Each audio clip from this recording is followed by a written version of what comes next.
पापा तुमला बधाई हो, मम्मी तुमला बधाई हो, पापा तुमला बधाई हो,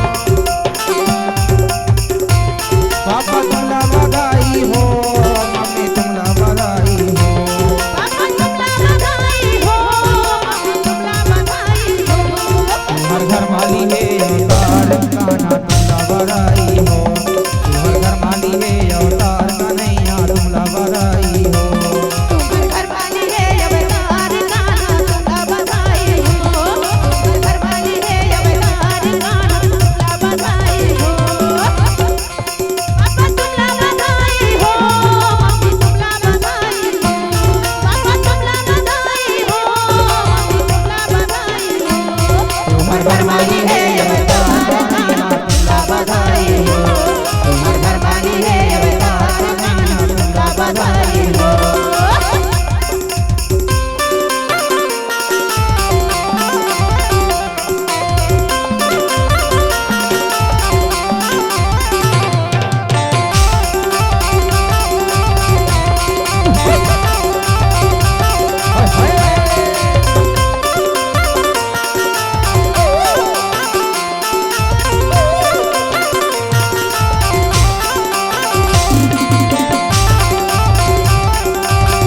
बच्चे का दादा दादी मंच पर पहुंच जाए।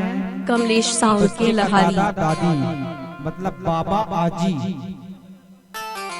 ए बाबा तुमला बधाई हो, अव्वाजी तुमला बधाई हो, दादा तुमला बधाई हो, दादी तुमला बधाई हो। तू हर घर माली है अवतार कन्हैया तुमला बधाई हो, तू हर घर माली है अवतार कन्हैया तुमला बधाई हो।